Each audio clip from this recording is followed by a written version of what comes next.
Hello everyone, আমি সালমা মন্ডিয়া কর্ণাটক থেকে বলছি। কেমন আছো তোমরা সবাই? আশা করি তোমরা ভালো আছো। আমরাও আলহামদুলিল্লাহ ভালো আছি।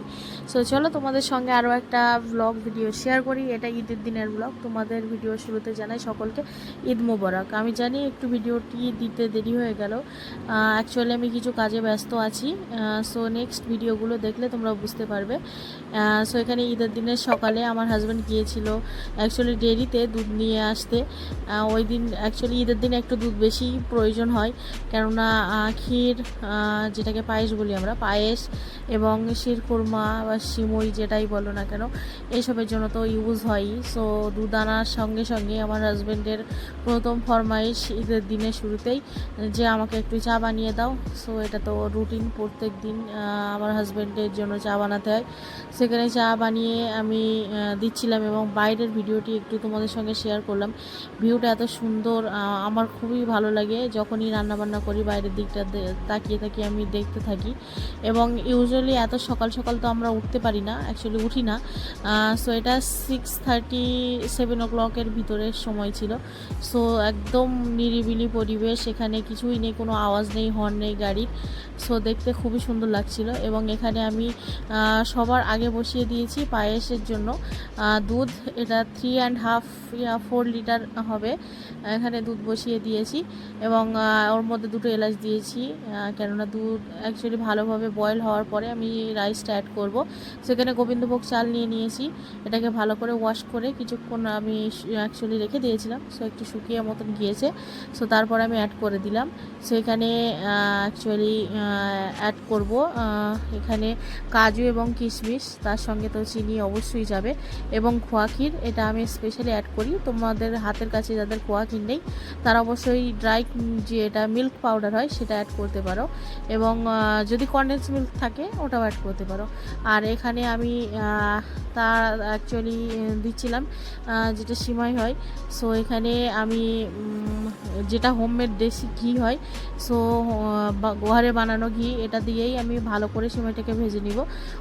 এটা অ্যাকচুয়ালি প্যাকেটের গায়ে লেখা থাকে যে এখানে ভাজা আছে, ভাজার প্রয়োজন নেই, কিন্তু এটা ভাজলে ভালো লাগে, টেস্ট খুবই সুন্দর আসে। এবং এখানে আমি কাজু বাদামগুলোকে ভেজে নিয়েছি এবং কিশমিশটাকেও আমি অল্প একটু ভেজে নেব, তাহলে টেস্টটা খুবই সুন্দর আসে। কিশমিশটা অ্যাকচুয়ালি একটু টক ভাব কমে গিয়ে মিষ্টি ভাবটা ইনহ্যান্স হয়, দ্যাটস ওয়াই ভেজে নেওয়া। তোমাদের যদি ইচ্ছা না হয় তোমরা না ভেজেই করতে পারো, কোনো তো সমস্যা নেই এর মধ্যে। সো এখানে আমি দুটো যেটা এলাচ হয়, গ্রিন কার্ডিমাম, ওটা অ্যাড করে দিলাম। তারপরে এই সিমাইটা অ্যাড করে দিচ্ছি। এটাও আমি রিলায়েন্স ফ্রেশ থেকে এনেছিলাম এবং এই কোম্পানির সিমাইটা খুবই ভালো। আমি 3 থেকে 4 বছর ধরে এটা ইউজ করছি।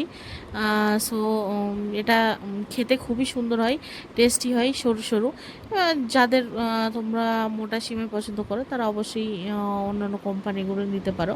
সো এখানে আমি ভালোভাবে সিমাইগুলোকে ভেজে নিয়েছি ঘিয়ের মধ্যে। তারপরে ওটা উঠিয়ে নিয়ে আমি প্যানের মধ্যে অ্যাড করে দিচ্ছি, সেম প্যানের মধ্যে মিল্ক। সো এখানে 2 লিটার আমি দুধ অ্যাড করে দিলাম এবং ওটাকে ভালোভাবে বয়েল করতে হবে। তোমরা দুধটিকে যত ভালোভাবে বয়েল করবে তত খেতে টেস্টি হবে। তো সিমাই দেওয়ার পরে তো বেশিক্ষণ বয়েল করা যাবে না, সেই জন্য আমি দুধটাকে ভালোভাবে বয়েল করে নিলাম এবং বয়েল করার পরে ওর মধ্যে চিনি অ্যাড করে দিয়েছি এবং এখানে ক্ষীরটাও আমি সঙ্গে মানে এর সঙ্গে সঙ্গে নাড়ছিলাম। সো তারপরে দেখতে পাচ্ছ আমি সিমাই অ্যাড করে দিয়েছি, তারপরে ড্রাই ফ্রুটসগুলো অ্যাড করে দিয়েছি। তোমাদের যেটা যেটা পছন্দ তোমরা সেটাই অ্যাড করতে পারো। এবং এর মধ্যে খোয়া ক্ষীরটাও আমি অ্যাড করে দিলাম।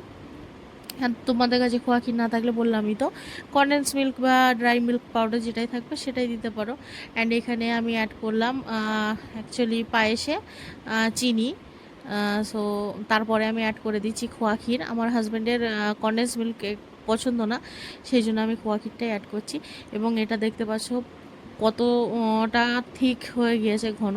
সো এখানে আমি নামিয়ে আমার হাজব্যান্ডকে একটু দিয়ে চেক করাচ্ছিলাম, কেননা আমার হাজব্যান্ড বেশি সুইট হলে খেতে একদমই পছন্দ করে না। সো আমি দিয়ে চেক করতে বললাম যে দেখো মিষ্টিটা কেমন হয়েছে, যদি লাগে তা আমি আরও একটু অ্যাড করব। সো আমার হাজব্যান্ড বললো যে না ঠিক আছে। তারপর আমার হাজব্যান্ড চলে গিয়েছিল অ্যাকচুয়ালি নামাজ পড়তে। এবং আমার হাজব্যান্ড আমাকে অনেকটা হেল্প করে দিয়েছিল, যেগুলো আদা রসুন ছেলার জন্য আমি দিয়েছিলাম, কিন্তু ও আদাটাই ছেলতে পেরেছিল। তারপরে এটা নামাজের পরে, এটা অ্যাকচুয়ালি 3টে 3:30-র সময়ে, আমার হাজব্যান্ড সকাল থেকে কিছুই খায়নি। সো এখানে কোরবানি করার পরে আলহামদুলিল্লাহ আমাদের কোরবানি হয়ে গিয়েছিল। এখানে বাড়িতে এসে সিমাই এবং পায়েস খেয়ে নিচ্ছে, এবং আমার ছেলেও মানে আর কি ঘুমিয়ে পড়েছে, এবং আমার মেয়েও খাচ্ছে। সো তারপরে আমরা ডিরেক্টলি চলে যাব রান্নাবান্নার দিকে। সবাই তো জানো বকরা ঈদের মেন অ্যাট্রাকশন হলো মাংস রান্না করা। সো এখানে আমরা মাংস রান্না করার জন্য এই চুলোটা কিনে নিয়েছিলাম, এবং এই বড় পাত্রটা। অ্যাকচুয়ালি আমরা তো আগে যতবারই ঈদ করেছি দেশে গিয়ে ঈদ করতাম ফ্যামিলির সঙ্গে, সেগুলোর আমাদের প্রয়োজন হতো না। কিন্তু এবছর বাইরে ঈদ করছি ফ্যামিলি থেকে দূরে, মনটা অনেকটাই খারাপও বলতে পারো, আবার একদিক থেকে ভালোই, কেননা টেনশন নেই, মেয়ের স্কুলের জন্য আমি যেতে পারিনি। সো ওখানে থাকলেও আমার মনটা এখানে পড়ে থাকতো যে মেয়ের স্কুলে কেমন কি চলছে না চলছে, সেই জন্য যাইনি অ্যাকচুয়ালি। সো এখানে আমরা সর্ষের তেলটা স্পেশালি কিনেছিলাম এই মাংস রান্না করার জন্য জিও মার্ট থেকে। অ্যাকচুয়ালি এখানে সর্ষের তেলটা অতটাও মানুষ খায় না। সো অবশ্যই আমরা তো বাঙালি, আমাদের জীবনে সর্ষের তেল ছাড়া মানে মাংস রান্না আমরা ভাবতেই পারি না। সো এখানে সর্ষের তেলের মধ্যে পেঁয়াজ আর তেজপাতা, সবুজ যেটা এলাচ সেটা অ্যাড করা হলো। তারপরে যেটা আদা রসুন আমি সকালে একদম ফ্রেশ পেস্ট করেছিলাম সেটাই, এবং ভালোভাবে আমরা কষিয়ে নিয়েছি মশলাটা। তারপরে অ্যাড করে দিচ্ছি মাংস। অ্যাকচুয়ালি আমার হাজব্যান্ডের রেসিপিতেই বানাই, এবং এই সময় আমাদের বাড়িতে আমার অ্যাকচুয়ালি বাপি বানাই, যে মাংসটাই আমাদের বাড়িতে খাওয়ার জন্য রাখা হয় সেটাই। এবং এখানে আমাদের অ্যাকচুয়ালি যতটুকু মাংস আছে, আরও কিছুটা মাংস আমাদের অ্যাকচুয়ালি যতটুকু ভাগে আমাদের 3টে ভাগ করা হয়েছিল, একটা আমরা রেখে 2টো আমাদের ফ্রেন্ডস এখানে যারাই আমাদের চেনা পরিচিত মানুষজন আছে তাদের মধ্যে দিয়ে দিয়েছিলাম। সো এখানে আমার হাজব্যান্ড অ্যাড করে দিয়েছিল লবণ, তারপরে দিয়েছিল শুকনো লঙ্কার গুঁড়ো। এটা কিন্তু কাশ্মীরি লঙ্কা না, শুকনো লঙ্কা। সো এটার কালারটা খুবই সুন্দর। তারপর এটাকে ভালোভাবে কষিয়ে নেওয়ার পরে যে হোল স্পাইস গরম মশলাটা থাকে, 3টে অ্যাকচুয়ালি দারচিনি, লবঙ্গ এবং এলাচ, এটাই আমি গ্রাইন্ড করে নিয়েছিলাম একদম সঙ্গে সঙ্গে। তো দেখতে পাচ্ছি জার থেকে আমি অ্যাড করে, মানে অ্যাকচুয়ালি আমার হাজব্যান্ড অ্যাড করে দিচ্ছে, এবং আমি একটু হেল্প করছিলাম আমার হাজব্যান্ডকে যেটা যেটা লাগছিল সেটা দেওয়াতে। এবং তোমরা যদি আমার হাজব্যান্ডের রেসিপি চাও, মিট কিভাবে রান্না করে মাংস, সো আমার চ্যানেলে গিয়ে চেক করতে পারো, আমি অলরেডি আপলোড করেছিলাম। সেখানে জিরের গুঁড়ো, ধনের গুঁড়ো, হলুদ গুঁড়ো এবং গরম মশলা তো আগেই অ্যাড করে দেওয়া হয়েছে। সো তোমাদের টেস্ট অনুযায়ী তোমরা কি কি মশলা তোমাদের কম বা বেশি খেতে পছন্দ করে তোমরা অ্যাড করতে পারো। সো আমার বলছিলাম যে আমাদের বাড়িতে আমার বাপি প্রত্যেক বছর রান্না করে, সো আমার হাজব্যান্ডের সেটাই রিক্রিয়েট করলো এবছর। হাজব্যান্ড বললো যে আমি রান্নাটা করব। সো শুনে তো আমি মহা খুশি এবং ভালো লাগে। এবং এখানে তারপরে আমরা রান্নাটা কমপ্লিট করে 3 থেকে 4 ঘন্টা লেগেছিল অ্যাকচুয়ালি কমপ্লিট করতে। তারপরে আমরা চলে গিয়েছিলাম অ্যাকচুয়ালি মাংস যেগুলো বাইরে আমাদের দেওয়া ছিল সেগুলো দেওয়ার জন্য। সো আমি ভিডিও অফকোর্স শ্যুট করিনি, কেননা ভালো লাগে না তুমি কারোর বাড়িতে যাচ্ছ সো তাদের মুখের উপরে ক্যামেরাটা দিয়ে অ্যাকচুয়ালি ধরে রাখা। সো এখানে বাড়িতে আমরা সব কিছু দিয়ে আমি আর কিছুই করিনি। বাড়িতে আসার পরে আমার ছেলে এবং মেয়ে, এরা তো মহা আনন্দে খুশিতে এরা নাচানাচি করছে, দেখতে পাচ্ছে ঘোরাঘুরি করছে। সো আমার ছেলেও মহা খুশি। সো আমার হাজব্যান্ড, আমার ছেলে মেয়ে এখানেই আছে, এবং এটা অনেকটাই রাতের সময় অ্যাকচুয়ালি 11টা 11:30। সো আমাদের প্রচুর খিদাও লেগে গিয়েছিল, কেননা অ্যাকচুয়ালি সারাদিন তো ভাত খাওয়া হয়নি, আর বাঙালিরা মানেই জানো ভাত ছাড়া তো একদম আমরা অচল। আর তোমরা যারা আমার ভিডিওটি দেখছো চ্যানেলটিকে এখনও সাবস্ক্রাইব করোনি, তাদের কাছে একটা ছোট্ট রিকোয়েস্ট, প্লিজ চ্যানেলকে সাবস্ক্রাইব করো। আজকের ভিডিওটি কেমন লেগেছে আমাকে কমেন্টের মাধ্যমে জানিও, এবং লাইক করতে অবশ্যই ভুলো না।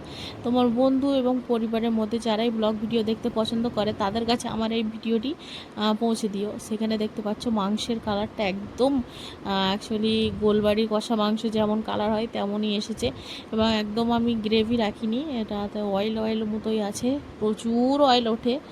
সো এখানে আমি বাটিতে নামিয়ে নিচ্ছিলাম রাতে খাওয়ার জন্য। সো আজকের ভিডিওটি এতটুকুই, আশা করি তোমাদের ভালো লেগেছে। আবারও বলছি please like comment share and subscribe. Thank you so much for watching. এবং আমার চ্যানেলে আরও ব্লগ ভিডিও এবং শর্টস ভিডিও আমি আপলোড করেছি, গিয়ে চেক করতে